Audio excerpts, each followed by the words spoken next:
My mother forced me to play hide and seek every night at 9. One night, it wasn't a game. My mother always made me play hide and seek with her. It was just her and me, and we played at 9. Each time, without failure, she told me to ignore her during the game. She told me that she would purposefully try to trick me. But, if you really wanted to trick somebody, why tell them anything? We played in the park. I thought this was normal. I knew other families didn't do this, but at the same time, I thought there was nothing wrong with us doing it. I liked the park after all. During the night, the air was so fresh, and it was silent, and the trees seemed larger than usual. She counted down from 100, giving me ample time to run away. My general competitiveness always made me run away and as far away as I could. I'd find some space behind many trees, and I'd lie down. The park was large, but somehow my mother would always manage to walk past me at least 3 times in those 20 minutes. I'd always hear her speaking as she walked past me. "Come out, Clara. Clara, please come out. I'm sick of this stupid game, Clara. It's cold and I just want to go home." I ignored hers. When we first started with the games, I'd been foolish enough to leave my hiding spot. My mother's face immediately turned into one of fury. She'd walk up and grab me tightly by the shoulder as she scolded me relentlessly. "I told you not to listen to me, didn't I?" She would drag me back to the car and ignore me until the next day when we played. I didn't know why she did it. After I'd stopped listening to her during the 20 minutes of game time, it would no longer trick me. I knew she was lying, and it simply seemed like a waste of breath and energy to keep calling out for me. She got angry when she found me too. The park was a huge place, and if she hid somewhere, I would never find her. But somehow my mother was excellent at tracking me down.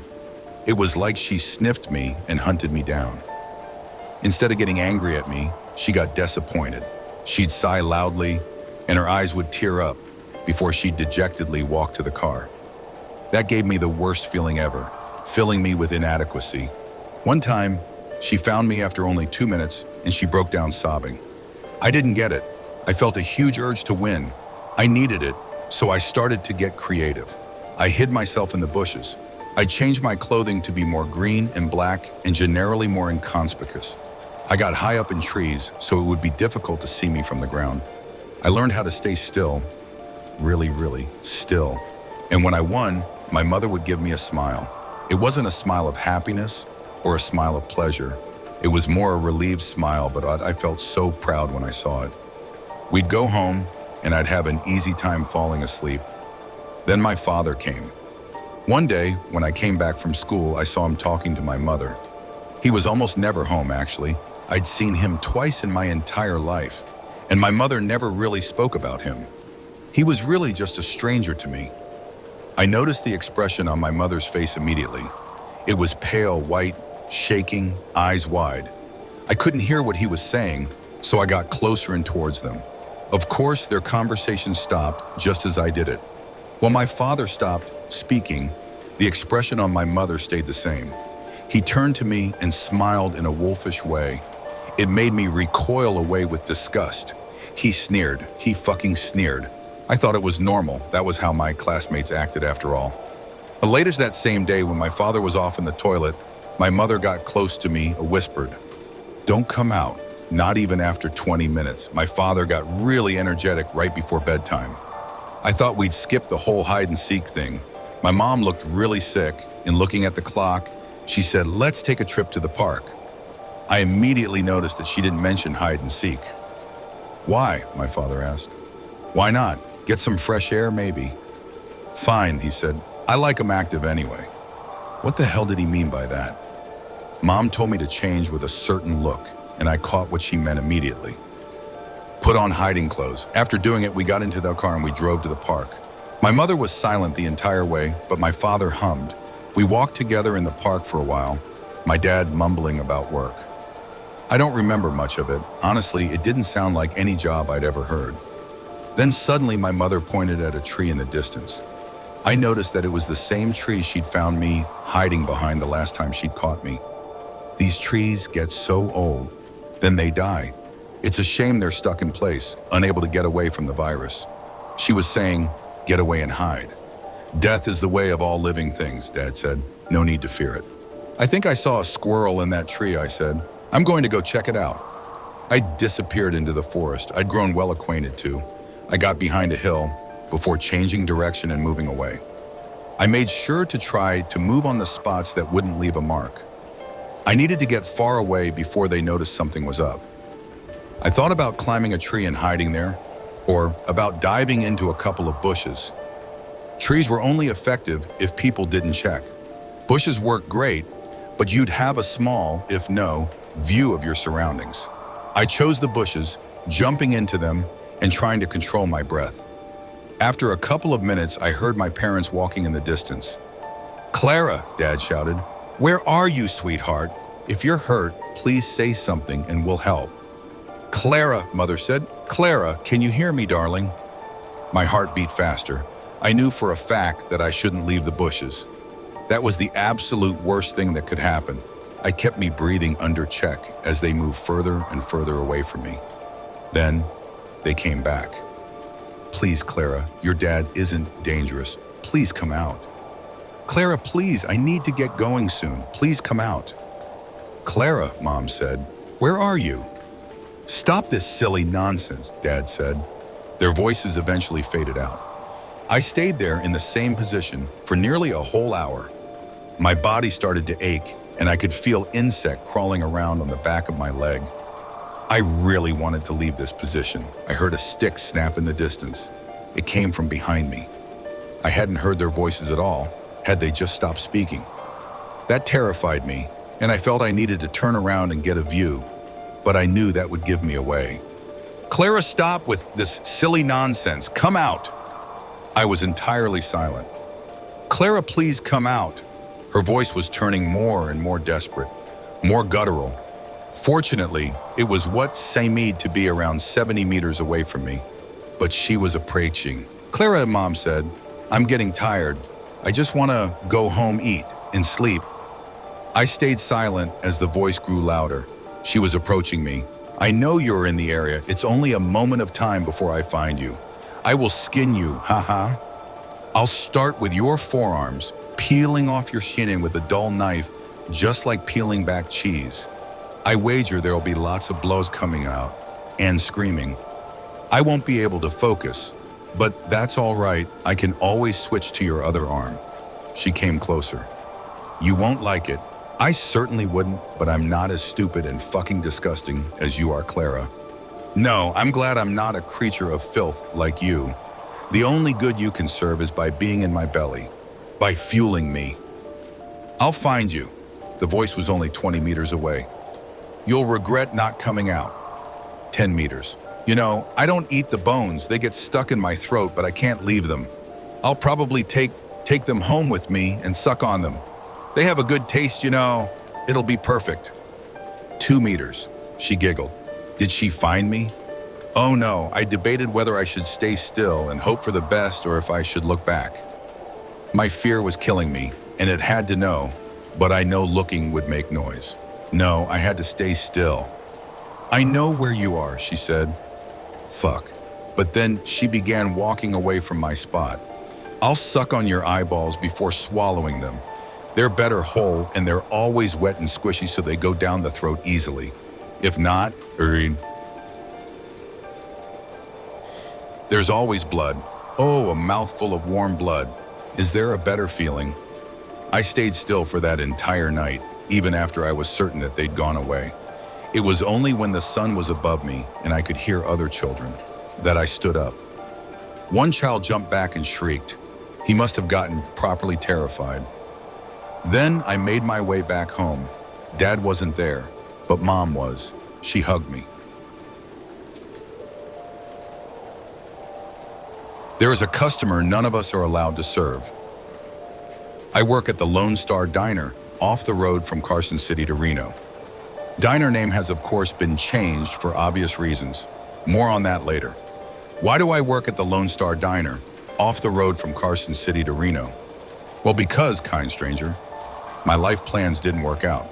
Generally, if you're caught working at a diner past college specifically, one in the middle of nowhere, it might mean that things aren't going so hot. But still, why this diner? Why Lone Star specifically? I'm aware you probably aren't actually asking these questions, but I nonetheless believe they deserve a response. Of all of the diners in the world, what makes Lone Star so special is the pay. The pay is fucking great. There are maybe 10 other diners within a 30-minute drive from where I live. Most of them average out to a little over minimum wage. Meanwhile, Lone Star is whipping up a mean $50 tiers, and that hourly rate is due to one single solitary reason, no matter what anyone tells you, because of him. My first day on the job was fine, more or less. I'd worked customer service before, so I felt like I could run with the strange surprises that came unique to diners. I was able to adapt to the inconsistency of the rules pretty quickly. Unwritten rules, like some areas in the restaurant, need to be spotless at all times. Others, boss lady couldn't give less of a shit about. Serve customers quickly, but not too quickly, asshole. Customers here don't actually like it when you show up too fast. Give them some time to feel the floor under their boots, to miserably stare ahead and mourn what could have been. You know, diner stuff. They're here because they want to be alone. Pardon the contradiction. Of course, vaguely defined, whispered only by ghosts rules extended to the cooks as well. If you were somehow, secretly, celebrity chef Marco Pierre White in the flesh, your mandate was to keep your damn prowess to yourself. Your job is to make the classics as decently as possible. Not bad, but not amazing. Just poor enough to be really good. That's what the customers are here for. As the weeks unfolded, I rose, or I suppose crouched to the occasion quite well. You want intentional, pinpoint precision mediocrity? You've come to the right person. Most of the patrons just wanted coffee and brunch, brought to them at medium speed, with a semi-predictable cadence of waiter or waitress check-ins afterwards. Done, done, and done. Not one for subtlety. One day I finally decided to ask my boss the question in the middle of a shift.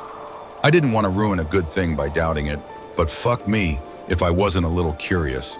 Not a full look at the gift horse's mouth, more of a skeptical side-eye. Why $50 HR? She didn't even look up from her task at the register, methodically counting out bills. Set it on your first day, you gotta be good at following the rules, and when it's an important rule, you'd better be damn well perfect. High expectations here. I made a face. Right, high expectations. You think I'm joking? No, ma'am, I guess. Why did I even speak up? I just think you're running a really cool operation here. Cooler than you might realize. It's still work, but the whole thing seems fair. Christ, my waffling skills were abysmal. Add that to the list of intentional mediocrity. Booyah. She looked up from her duties and shot me a stern look.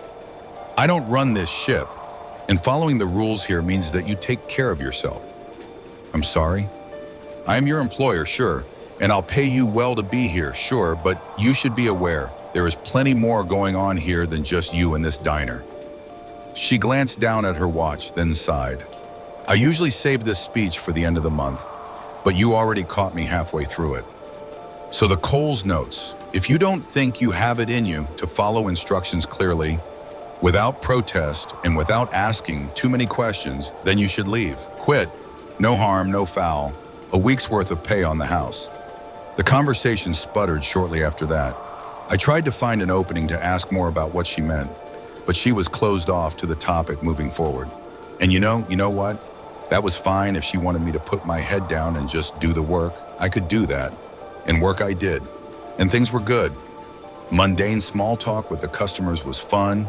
My coworkers were friendly, and I was getting paid well. I'd found a place to park the failures of my life, a place to build from. It must have been a Saturday, I think, when I first noticed him, an occupied seat in the far corner of the diner. No idea how long he'd been sitting there and waiting, though he certainly looked patient. I had the strange inkling that he'd been left hanging for quite some time, though I couldn't actually remember seeing him enter. Brown corduroy shirt, short hair, mid-50s it seemed, a reasonably calm smile. Normal-looking dude. I started making my way out from the back and headed towards him. Immediately, I felt a tight grip on my arm. It was Melanie, my boss, with a forceful clutch enough to make me drop my notepad. Her fingers tightened around my forearm, sharply pinching my skin. Important rules, she said. What? You remember our chat about rules? Well, this is the most important one, okay? Okay? That man over there in the corner, she motioned to the man who had caught my attention. Sitting upright, hands softly clasped together, coy smile across his face. You don't go up to him. You don't say a word to him. But he's a customer? Her hold intensified. She was hurting me, almost as if she was taking out some sort of unseen anger on me. I'd like to ask you right now to be smart enough to not ask questions and just follow instructions. You don't go to his table. You don't talk to him. You can look at him. You can shout across the room at him if you'd like, though I can't imagine why you'd ever need to do that. But you do not approach him, and you do not take his order.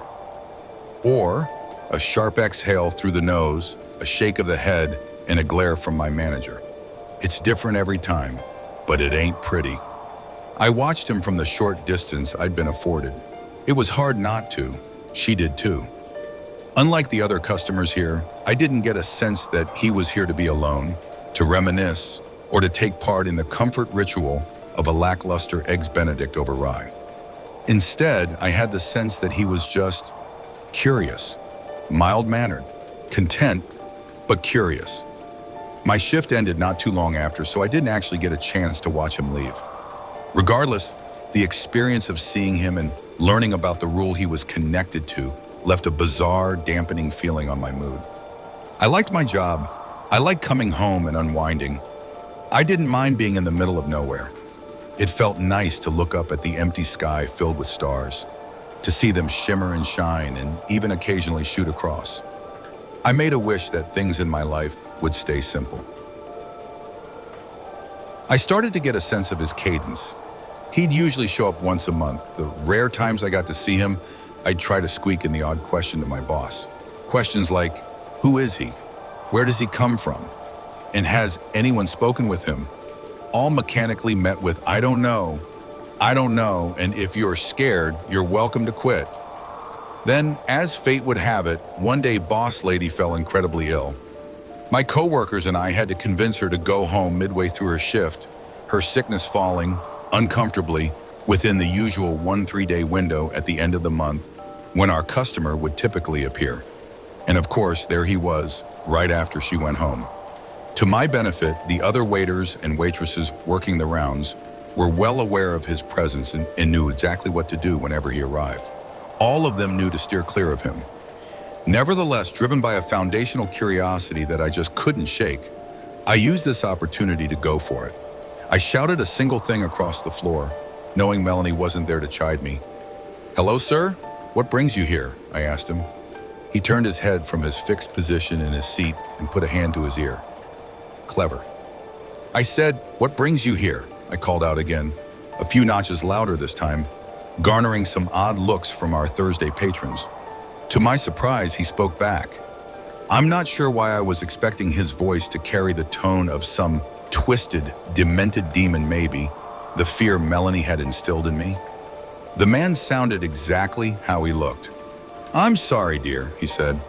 I'm afraid I'm not sure what you're saying. Can you come over here and ask me again? Nope, I was good.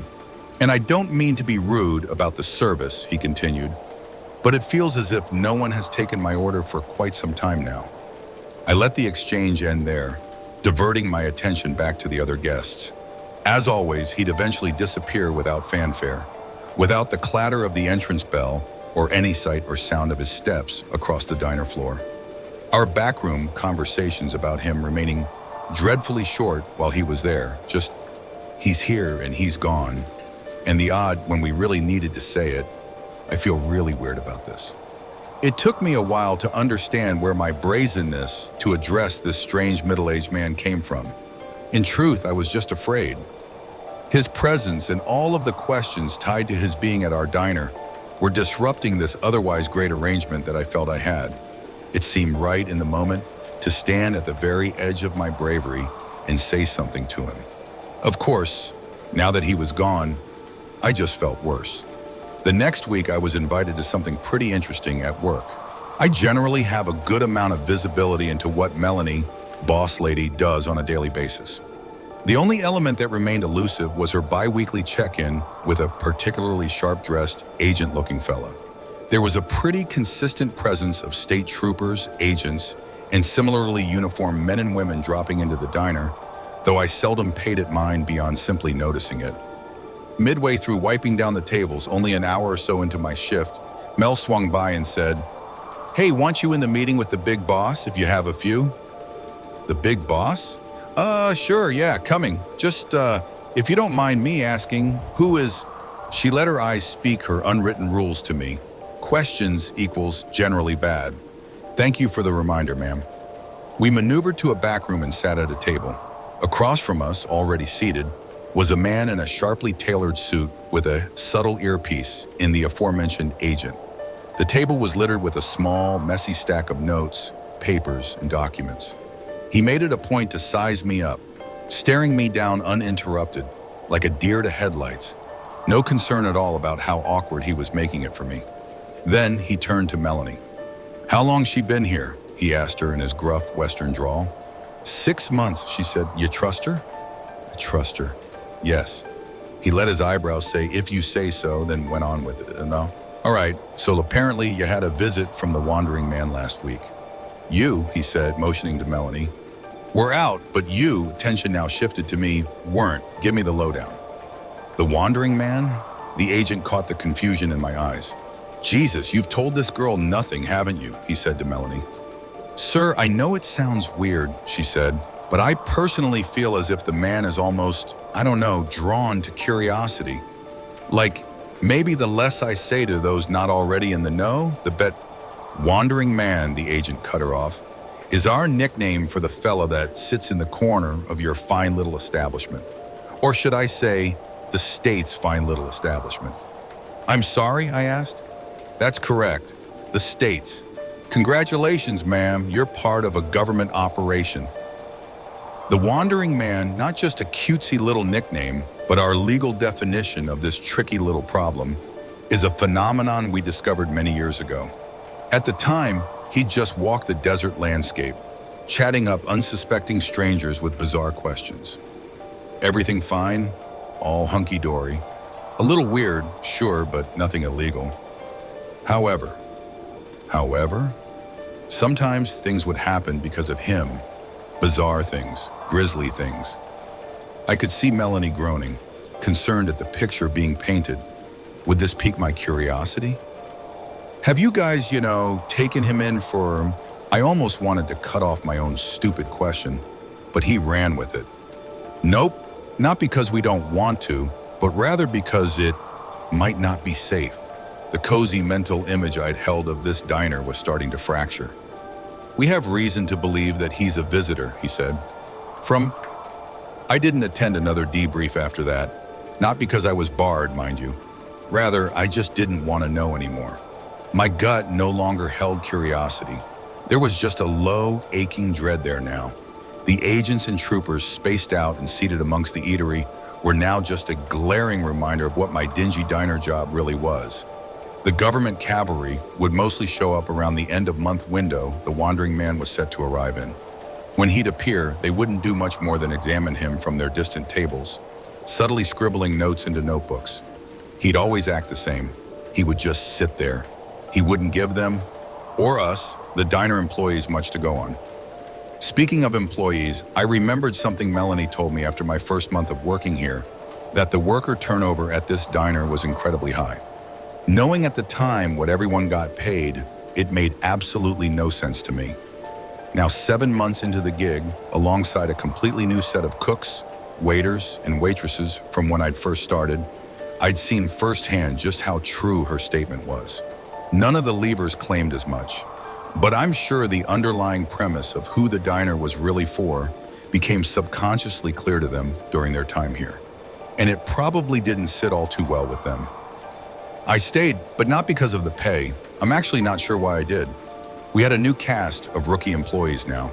The ones who understood the vague terms of the situation, just as Melanie, I, and all former employees did, stuck around.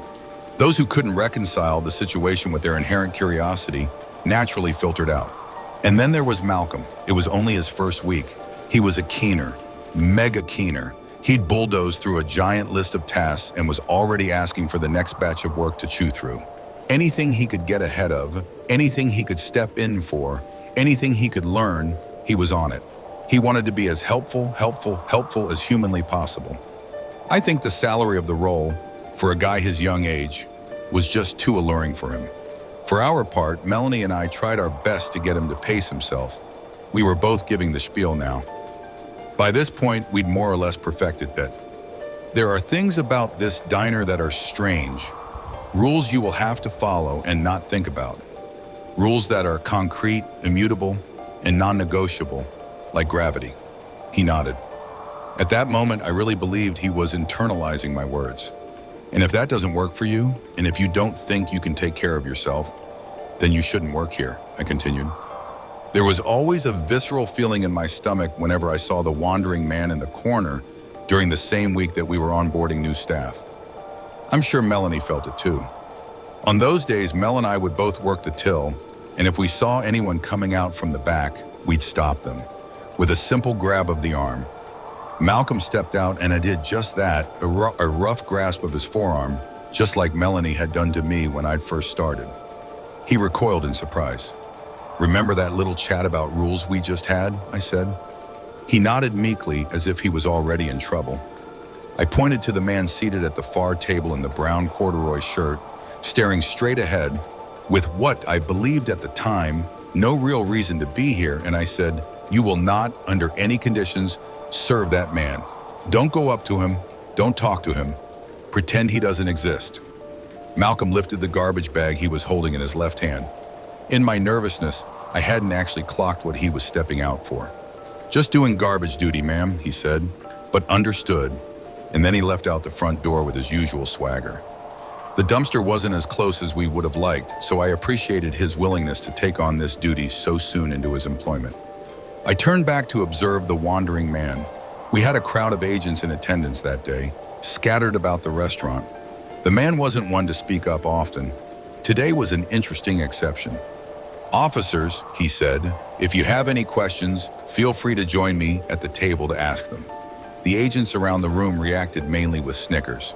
"Seriously, if you come sit with me, I'll be happy to spill it all, truly." Even more laughs, but no one bit. And yet he continued pointedly. "I know you're curious. I know you take notes. I know you talk about me. I know you built this establishment for me. I know you..." As I reconciled the fact that this was the most words I'd ever heard him string together in succession, I heard the chime of the bell. A door had opened. Malcolm was dusting his hands as he entered through the diner's side door. A door which was situated right beside the table the wandering man was seated at. It all happened so fast, and yet it played out in front of me excruciatingly slowly, as if there was a moment, a single solitary second, where I could have stepped in. The wandering man dropped any pretext of an exchange with the agents, stopping his sentence midway and adopting a completely new demeanor. He played the role of a low, miserable, tired man and said, 30 visits, terrible service, every time," in a pathetic tone, just as Malcolm walked by. Malcolm instinctively plucked a notepad out from his chest pocket and turned his head to face the man. "Hey, I got you, Chief. I can have him ring something up for you. What are you?" And then Malcolm froze in place, and the wandering man's expression turned Cheshire cat wide. His neck alternated between tensing and fluttering, with what seemed to be undeniable excitement. The man started getting up from the table, and then immediately, both of them were gone. Malcolm and the wanderer had vanished out of existence entirely. The insanity of the moment was interrupted by the coded language I heard blared over a megaphone. Nonsensical agent speak that has been seared into my memory forever. Alert level black. Wandering target has compromised a civilian. I repeat, civilian has been compromised. And that was that. Melanie quit in the days after. She wasn't mad at me. She told me she always knew she'd leave after the 10th disappearance. Why that specific milestone was required, I have no clue. All I could do from that point was continue to work. On my commutes home, or during lunch breaks, I would look up at the stars and put out the wish that Malcolm be brought back home, back from wherever he'd been taken. The debrief with the agents brought me no solace. The exchange with them was simple and short. "Where was he taken to?" Answered with, "He's gone now." With a perpetual dagger in my soul now, I had only the smallest of silver linings, if you can even call it that. A lesson. The lesson that I needed to be even more watchful, even more diligent. And on days when the wandering man was visiting, the only server at the diner. No exceptions. I knew the agents weren't happy about that. None of them said it to me explicitly, but I could tell that they would learn something new about him every time he whisked someone away after a mistake was made. It was a weird Darwinian setup they had created. We were a zoo they could use to learn more about a specific animal, a specific entity, a specific visitor. No dice. They just have to watch him sit now, or wait for him to do something different. I waited for the 3-day stretch at the end of the month that he usually appears in. Things were quiet up until that point. When he finally showed up, it wasn't what I expected. For the first time ever, I saw the wandering man walk right through the front door, in the dead of night at the tail end of my shift.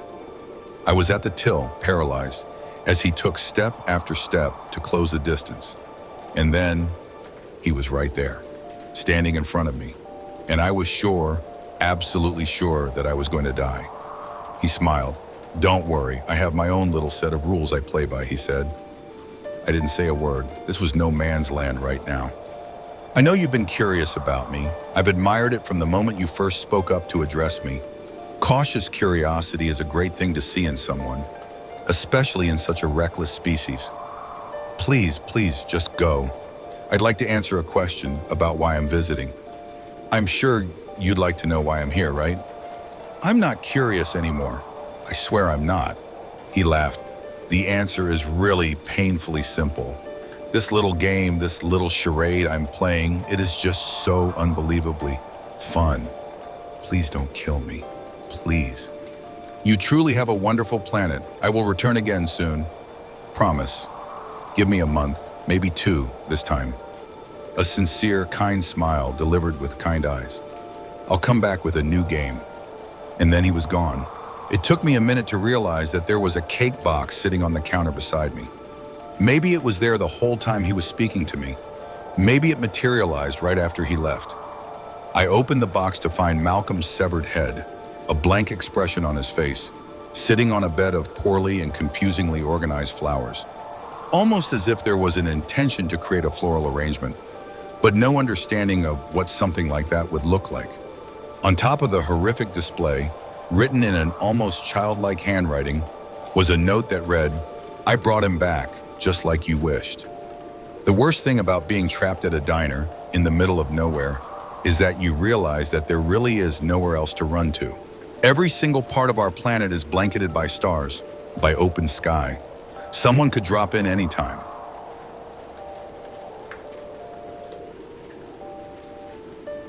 I found a box of my things in my boyfriend's closet. I never gave them to him. It started with the sweater, a simple navy blue pullover I thought I'd lost months ago. It was folded neatly on the top shelf of my boyfriend's closet, and I only noticed it because I was hunting for a blanket while he was in the shower. I pulled it down, frowning. "Hey, Nick," I called out, holding it up as he came back into the room toweling his hair. "Isn't this my sweater? I thought I lost it." Nick froze for just a second, then shrugged. "Oh yeah, you left it here ages ago. I forgot to mention it." It was a reasonable explanation, but something about the way he said it didn't sit right. I didn't remember ever bringing that sweater to his place. That nagging feeling stayed with me over the next few days. It wasn't like Nick to keep secrets. We'd been dating for 2 years, and while we had our ups and downs, I trusted him. But this felt different. A few days later, curiosity got the better of me. I waited until Nick was out running errands, then went back to his closet. The sweater was still on the shelf, but as I scanned the other items, I noticed something odd. A plain cardboard box tucked in the corner, partially hidden by a stack of old shoes. My name was scrawled on the lid. Heart pounding, I pulled the box out and opened it. Inside was a collection of things that were unmistakably mine. A hairbrush I hadn't seen in over a year. A photo of me from high school that I'd lost when I moved out of my parents' house. A necklace my best friend gave me for my birthday. The one I thought I'd dropped somewhere in the city. My stomach turned. These weren't things I could have accidentally left behind. They were items I hadn't seen in years. Things I thought were gone forever. Then I found the notebook. It was a cheap spiral-bound journal, one I used to carry around for doodling and writing grocery lists. Flipping through the pages, my throat tightened. The handwriting wasn't mine. It was Nick's. Page after page, he'd written down details about me. Things I liked, things I didn't, places I went, people I talked to. The final pages were the worst. They weren't about me anymore. They were about us, things I hadn't even told him, arguments we never had, future plans I'd never agreed to. And at the very end, scrawled in a frantic, looping hand, was a single sentence repeated over and over. She'll understand eventually. I didn't hear Nick come back. By the time I looked up, he was standing in the doorway, staring at me with an expression I'd never seen before. "I told you to stay out of my closet," he said, his voice eerily calm. I tried to speak, to explain, but my words caught in my throat.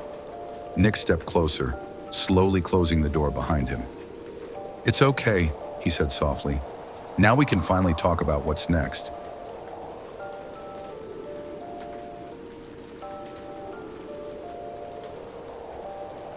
My roommate has been in the shower for more than 4 hours, so I got home at around 11 p.m. Late night at the office turned into an even later night at the bar. About 4 drinks deep at this point, and I'm tired, just about ready to fall asleep as I stumble through the doorway. I lay down on the couch and reach for my bag of joints and spark one up as I pull YouTube on my laptop. I'm in the middle of watching some luxury cruise tour, close passing out, when I hear the front door open. I sit up and turn my head slightly, just enough to see my roommate coming in. He hangs his jacket in the closet and doesn't say anything, and walks slowly to his room, which is normal enough. I'd been living with him for about 3 months, long enough for me to pick up on most of his tendencies. The guy really doesn't talk unless spoken to, which was far from a problem for me. He also generally kept things clean on his end, never causing much in the way of problems.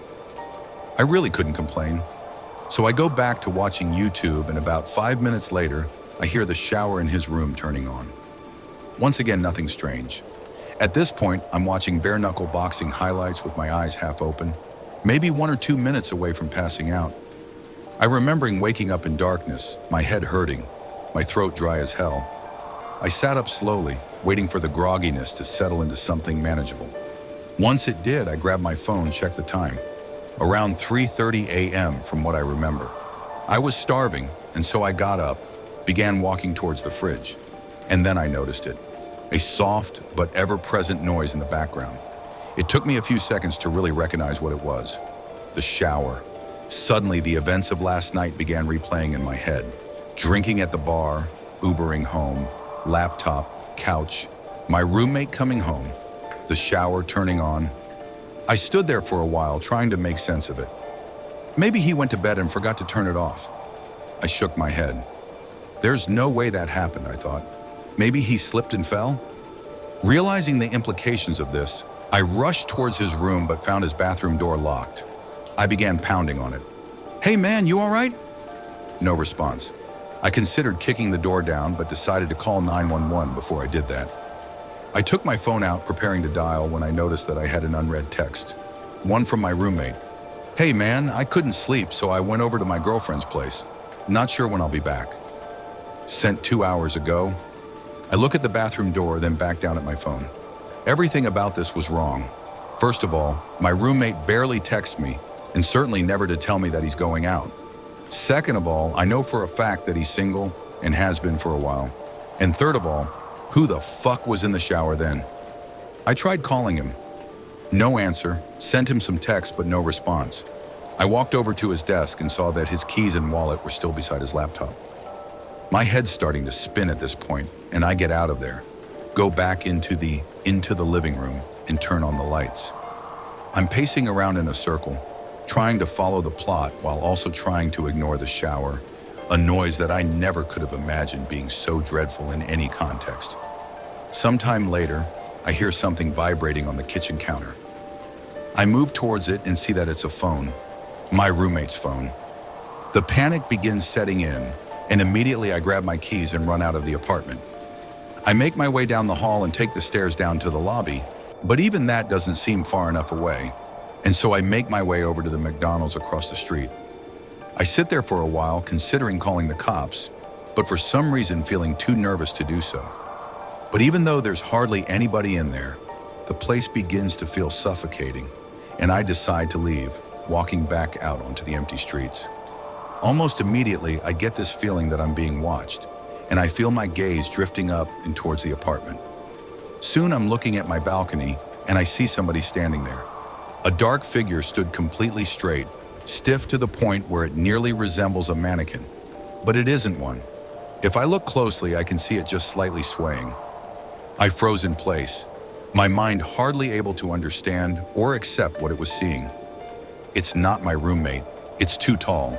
In fact, it's too tall to be anybody I know, its head nearly scraping the bottom of the balcony above. No matter how hard I tried, I couldn't make out any of its details. The darkness and distance may have been enough to explain that away. But there was something about it that drove me towards a different conclusion. That this thing simply possessed no details that could have been observed. That the only element of its composition was that of unadulterated darkness. Of course, my gut instinct was to get the hell away from it, but the voice in my head was telling me that if I were to try and run, this thing would end up following me. I went back into the McDonald's instead, locking myself in the bathroom as I finally dialed 911. I told the operator that somebody had broken into my place, but that I had gotten out of there without them noticing, but that they were still in there. It was the story that most accurately represented the situation without making me come across as batshit. The operator told me that they'd be sending somebody over for me to hang tight. I left the bathroom, waiting at the table closest to the exit until I could see the red and blue lights cutting through the darkness. I went outside to meet the cops, looking up at the balcony to find it empty, though the door to the living room had been left open. They pelted me with a bunch of questions that I found difficult to answer. Is the intruder armed? Do I have an idea who it might be? What are their intentions? I told them I didn't know, that I couldn't figure it out, but they just kept on asking. Soon I was practically yelling at them to go up there and check it out for themselves, and I suppose the terror in my voice was enough for them to begin taking this seriously. They told me to wait by the entrance, and I watched on as they entered the building. I was out there for a long time, growing increasingly anxious at the thought of what they were going to tell me when they came down. A few minutes later, the silence was broken by a single muffled gunshot. My heart dropped into my stomach, and I continued to wait there, unsure of what to do otherwise. 20 more minutes of silence, and the officers still hadn't come down. Soon I could hear more of them approaching in the distance. Before I knew it, 4 more cop cars had pulled up around me, and the scene had fallen into chaos. Officers shouting over each other and into their radios, more questions being hurled my way, none of which I was able to answer. The next few sequences were mostly a blur, but I remember the building being evacuated, the tenants frightened and confused as they were ushered outside while the officers became more and more frantic. I remembered hearing more scattered gunshots, some screaming, other noises that were difficult to make sense of. There were a few lapses in my memory after that, but I recall being pushed into the back of a police car. After being driven to the station, I was led into one of the interrogation rooms, where I found 2 nondescript men in suits waiting for me. They didn't introduce themselves and immediately went into a series of questions, each one more bizarre than the last. What company was your roommate employed by? What was the nature of his job? How many different people have been inside your apartment since your roommate moved in? Have you ever heard voices inside the apartment from the hours of midnight to 3 a.m.? Voices that did not belong to your roommate? Have you ever seen a circle of people standing outside of the apartment from the hours of midnight to 3 a.m.? People that were exceptionally tall? And one of the most unsettling ones, have you ever seen somebody standing at the foot of your bed upon waking up between the hours of midnight to 3 a.m., only for them to disappear moments later? If so, do you remember what they looked like? Any distinct features? As they continued probing me, my mind began conjuring up some of the strange shit that had happened after my roommate had moved in. Shit that I had written off as figments of my imagination, simply because I had no other explanation for them. I did hear the voices, always coming from the room next to mine where my roommate slept. I was always so tired when I heard them, but I do remember it either sounding like a young woman or a man with an extremely deep voice. I could never make out any words. It always sounded like gibberish. And then there was that one time where I went to the bathroom in the middle of the night. Still half asleep, I didn't bother turning the lights on as I entered. But as my eyes began adjusting to the dark, I could have sworn that somebody was already sitting on the toilet. Somebody extremely tall. Of course, when I turned on the lights, nothing was there. It was easy to chalk it up as a product of late-night drowsiness at the time, and I had never really thought about it since. After doing my best to give them useful information, the suits spent a good few minutes taking notes on their phones. Once they were done, they sat up quickly, told me that they'd be in touch before leaving the room. A cop came in a few minutes later and told me that since I couldn't return to the apartment, they would set me up in a nearby hotel until they were able to get the situation under control, and that I should stay put until they gave me a call. "What happened?" I asked him. "What did you guys find up there?" He stared at me for a long time, not as if he were deep in thought, but as if he held deep aversion for what he was considering to telling me. Eventually, he just shook his head. "I don't know," he said. "I mean, I really don't know." I nodded, tried to smile, though I'm sure it didn't come across very well. It's the next day now and I'm in the hotel. Of course I couldn't sleep, couldn't really eat. The officer hasn't called me yet. When I try searching up information about the evacuation on the internet, all I can find are articles claiming that it was due to a fire. A fucking fire. Update, I fell asleep and I just woke up. It's 1:00 a.m. now and I can hear the shower.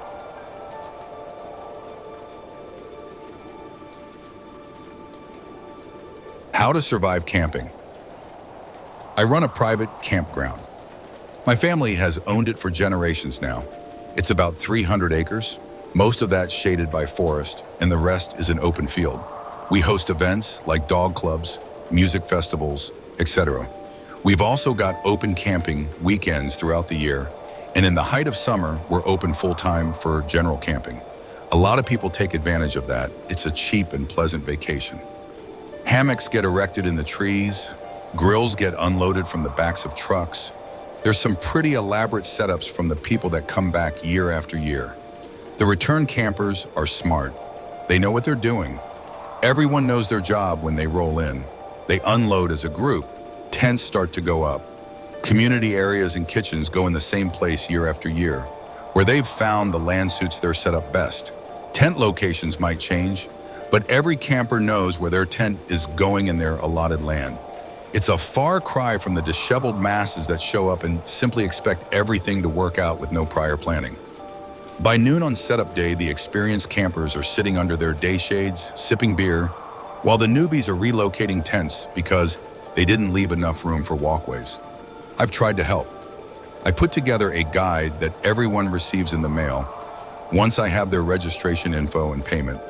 Sure, the postage is a bit of an expense, but I feel having a hard copy makes them more likely to read it. Not having to fill out as much paperwork with the police is worth the money. I've titled the brochure, How to Survive Your Camping Experience. I wish people would take that name more seriously. The first page is full of practical advice. Stuff like 1. Have a sturdy, waterproof container that holds a spare change of clothes and a blanket. This will ensure you have something warm and dry if your tent floods. 2. Place solar lights near your tent stakes. This will keep people from tripping over them or the ropes at night. 3. If the ground is soft from heavy rain, reinforce tent stakes either by weighing them down or by using longer stakes. They can get pulled out of the ground by a strong wind otherwise. 4. When planning your camp, allocate 3 extra feet per tent. This leaves rooms for ropes and stakes. The second page is advice more specific to the area. This campsite has been in the family for generations after all, and a parcel of land obtains a sort of significance when it's been passed down from heir to heir. It is an old place in the world, perhaps not an ancient place, but old enough to have attracted the attention of those things that prefer old places to make their homes. We will have to sell the campsite before it becomes an ancient place, as it will be unusable at that point. But there are still many generations to go before that happens. This is the part that the new campers don't take seriously. They think it's a prank, some little joke of the reclusive camp manager who perhaps doesn't spend much time around other people. The experienced campers try to tell them otherwise, but they don't always listen. I feel my rules aren't onerous. Here's a sampling. 1.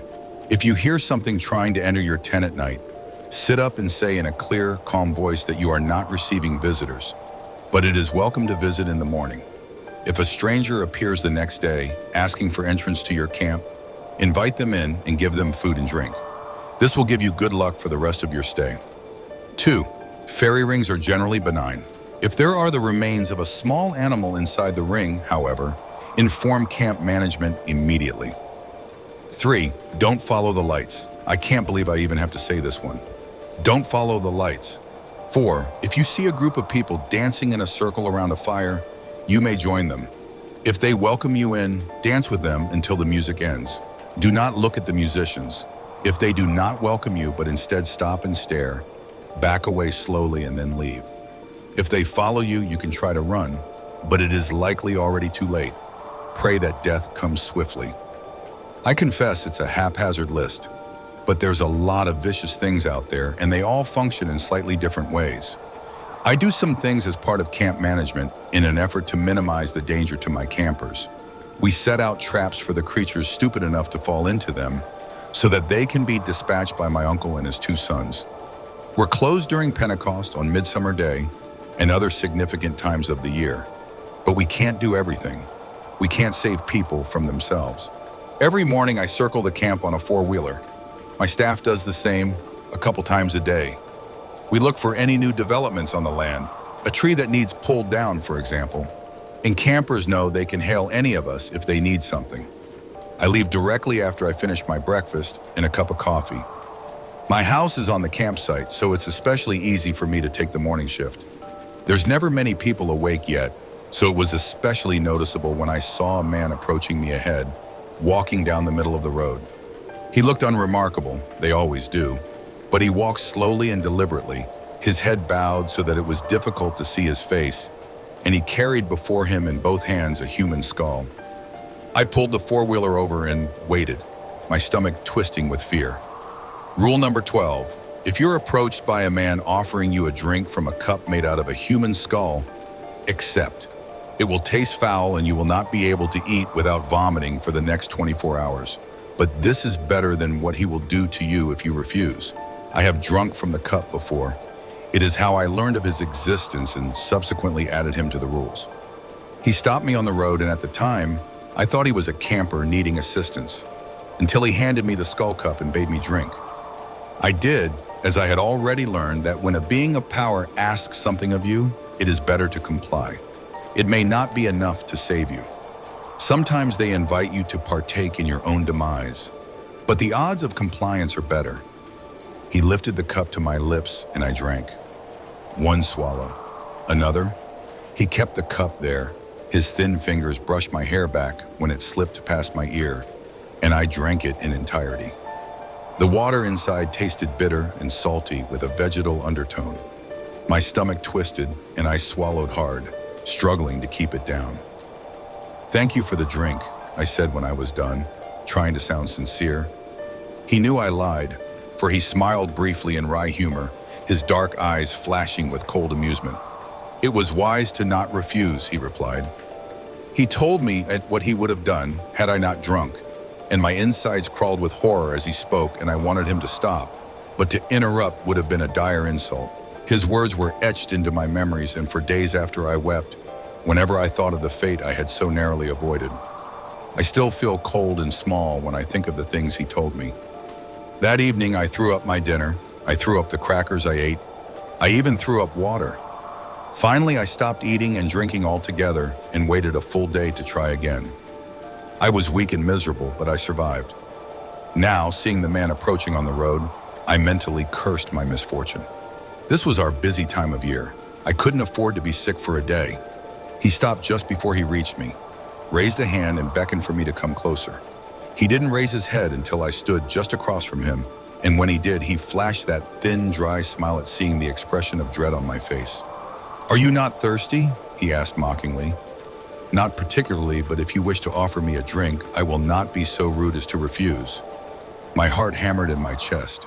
"Let him release me," I silently pleaded. He put a hand over the top of the skull, covering up the carved opening and the water inside. "Be at ease. I did not come to offer you a drink. I came to give you a warning.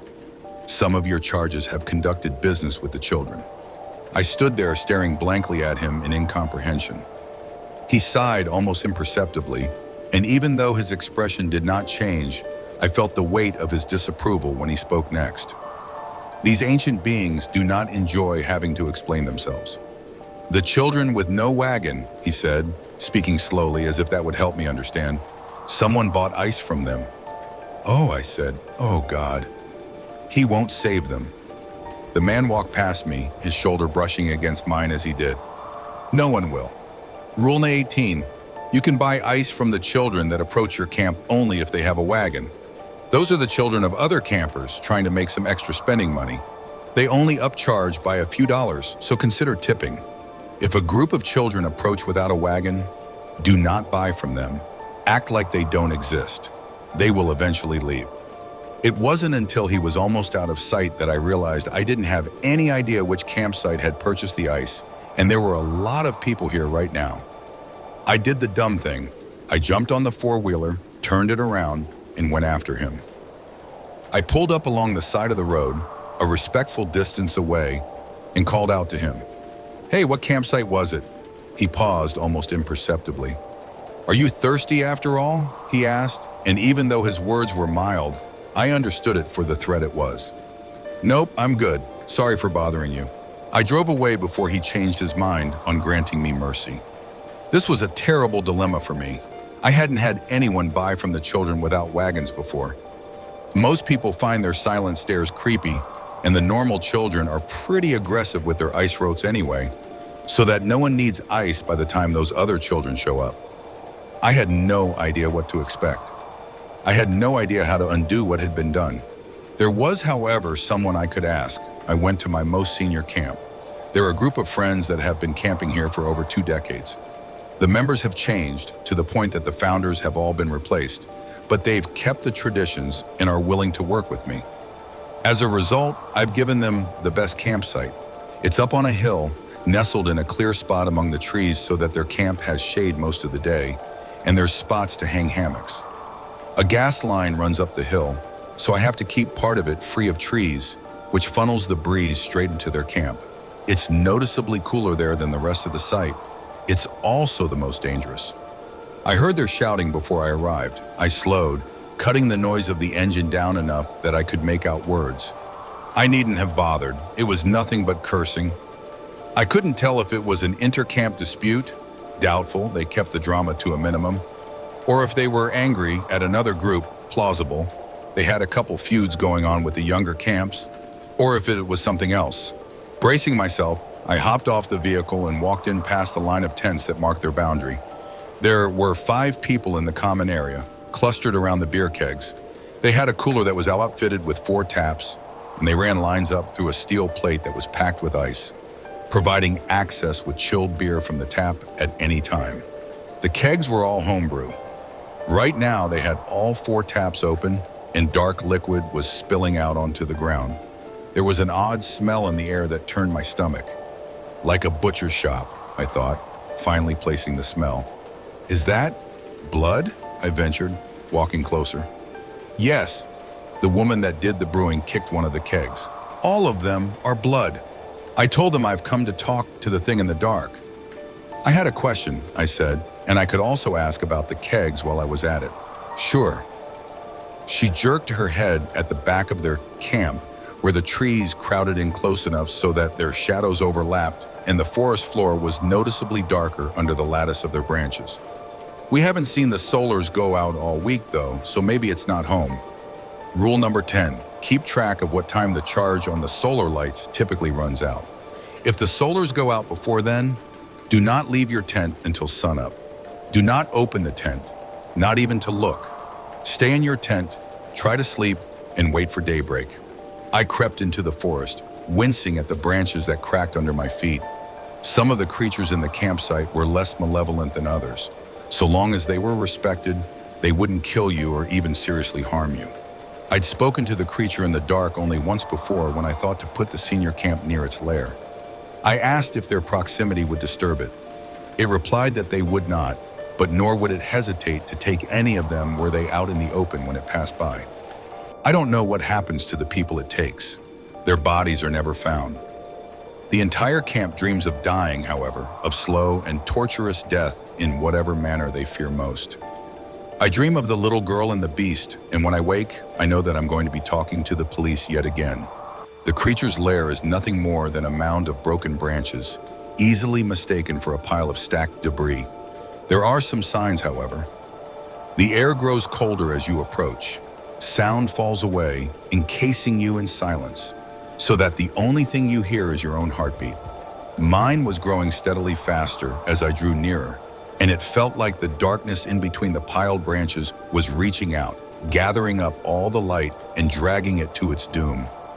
Flowers littered the forest floor, the white parasitic ones with bowed heads, feeding on the tree roots running below the barren soil. "Excuse me," it whispered, my voice cracking. I coughed and tried again. "Sorry to bother you, but I have a question." A long silence. I waited, wondering if this was in vain, and perhaps the creature wasn't there. Then it spoke, and its words were rough, like stones rolling against each other, and I winced in pain, for it felt like my head was between those stones, and my skull would crack under their weight. It asked me what I wished to know. I told it about the children, that someone had bought ice from them, and also about the kegs, as an afterthought. "The children are displeased by their lack of prey," it finally replied, and I pressed my fingers against the bones near my ear, as if that could help relieve the pressure. They rejoice at finally being given an opportunity. To do what? The pile of branches shifted. The earth shifted, and I stumbled, realizing in sudden terror that that small lump of debris was not nearly enough to contain the creature inside, and it was far larger and perhaps far more terrible than I'd imagined. Its shrug had nearly thrown me to the ground. "The kegs are just the start," it sighed. "More will suffer, all will suffer, and then the dying will begin." My entire campsite was at risk. I felt cold inside. I could evacuate, I thought. I could claim there was something, a gas line rupture, disease outbreak. There were some options available that would explain why I was throwing everyone out. But then what about my livelihood? Would people return? I'm a little ashamed that greed factored into my choices, but this campsite has been in my family for generations, and I wasn't going to ruin it all now. Eliminate the one that started it. The ground bucked violently, and I was thrown to my hands and knees. Everything else will unravel. I stumbled to my feet, thanking it profusely. I gibbered my apologies for disturbing it and my gratitude for its advice. Then I fled, fighting the urge to look back the entire time. Eliminate the one that started it. Those words rattled around in my head as I went from campsite to campsite, asking if they'd bought ice from the children today. I received quizzical looks from the newer campers, but the older ones answered solemnly, understanding the gravity of my question. They'd read the rules. Finally, I found the camp that bought the ice, and they identified the person that had made the purchase. He was elsewhere at the moment, but I could stop by later, they suggested. I said it was fine. I wasn't ready to talk to him. I wasn't ready to take the creature in the dark's advice. I thought, how bad could it be? It was only just beginning. Perhaps I could find some other way to resolve the situation. I spent the evening digging through my books of camp management and folklore, trying to find some sort of ritual or appeasement I could try. Yet the creature had said that the children were tired of not having prey. Prey I denied them with my rules, and that this would only get worse and worse until people started dying, that everyone was in danger. Night fell, and I reluctantly abandoned my efforts until the morning. My worry made it impossible to sleep through the little girl weeping outside my window and begging to be let in. She's not in the rules. She only harasses members of my bloodline. I was almost relieved when the beast came and dragged her off while she screamed in mortal terror, signaling that dawn was near. I threw on some clothing and jumped on my four-wheeler. I even skipped making coffee. I needed to see what had happened overnight. The man with the skull cup stood on the road, staring off into the trees and calmly sipping the water inside like he was taking his morning tea. I pulled up close by and killed the engine so we could talk. "Skipped your coffee, did you?" he asked. "Want a drink?" "I am quite satisfied, but I will gladly accept if you wish to share." I replied with gritted teeth. That thin smile again. Now he was just messing with me. I looked in the direction he was staring. A slew of people, 12 in all, dangled in midair. For one brief, horrifying moment, I could only think of the time I'd found someone that hadn't heeded my rules. Their gutted body dangling uncomfortably close to my house, like it was a warning. How the police had let me do most of the work getting it down while they waited on the ground with their damn paperwork. I don't make my staff clean up the remains. That's asking too much. These were alive. I almost wept with relief. They'd been pulled from their tents and stripped naked, then taken into the woods. Their bodies were covered with bruises and scratches from being violently dragged across the ground. Then they'd been hoisted up into the trees and left hanging by their ankles from the boughs. Next time it'll be their flayed skins hoisted in the branches, the man said. You should end this quickly. I'm surprised by your concern. I need people to share a drink with, he murmured. I can't do that if everyone dies. I had to get my brother and both my uncles to help get the terrified campers down. They didn't fight much while we were doing this, just hung there limply, crying or whimpering softly. It made the job a lot easier. Dead weight is predictable, and we could pull them towards the ladder, get a good hold on them, and then cut the ropes and pass them down to the ground. Eliminate the one that started with it. As the abducted campers were taken off to the local hospital for treatment, I delegated the police paperwork to my brother and jumped on my four-wheeler. I returned to the camp that had bought the ice and called the man responsible aside for a conversation. I asked him if he'd bought ice from some creepy children with no wagon, and when he said he had, I asked why he'd broken one of the rules of how to survive camping. It was rule number 18. Hadn't he read it? Oh, he said bleakly. That one. Well, there are a lot of rules. I took a breath, held it a moment, reminded myself that the majority of people have good intentions and don't do things simply to be contrary or cause trouble. That it is my responsibility as both camp manager and a decent human being to be understanding and help people because we have a common goal. I want them to have a safe and fun camping experience so they come back, and they want to have a safe and fun camping experience so they can come back. This man didn't ignore my rules simply out of spite. It was an accident, an unfortunate accident. I asked him why he'd glossed over that rule. My tone was polite and friendly without a hint of condemnation or judgment. That's the important bit. People respond in kind. So long as I didn't accuse, he wouldn't become defensive and we could have a productive conversation. I've done a lot of reading on conflict resolution and behavioral change. He hadn't taken them seriously, he admitted. He'd certainly read them, intently in fact, because he thought it was a joke, but it was a clever joke and he enjoyed it. But real? Nah. He pointed to his tent, showing how it had 3 feet of clearance between the other tents, rule number 4, and that they'd brought a longer hose so they didn't have to split the closer one more than 3 times, rule number 6. The will was there. My system was flawed. It didn't change what I had to do. I thanked him for talking to me and walked away. Then I went into the woods and gathered some things. It took a while to find them all, but I'm familiar with my campsite and I know where these things are likely to be found. Then I returned to my house with the mushrooms in hand. They're called Destroying Angel, Amanita virosa. I crushed it and took the resulting juice, careful not to touch it with my bare hands, back to his camp. I poured it into his reusable water bottle, swirled it around to coat the sides, and then left it to dry. They wrote the initial symptoms off as mere food poisoning. By the time his campmates took him to the ER, he was suffering from liver and kidney failure. They did their best, but I had put a generous dose in that bottle, and his body simply could not keep up, not even with medical intervention. He was dead within 36 hours. The police dropped by, of course. I talked with them for a bit. We commiserated on how difficult it can be to protect people from themselves, and that was the end of it. They understand what it's like in the forest. I feel I am to blame. I know rules are ineffective, but they were easy and that's what I relied on. I wrote off the deaths as isolated incidents instead of warning signs that I wasn't doing enough to determine if my rule list and other measures were accomplishing their intended purpose. You know what does help people change their behaviors? Storytelling. It's one of the most effective techniques, far more effective than a list of rules.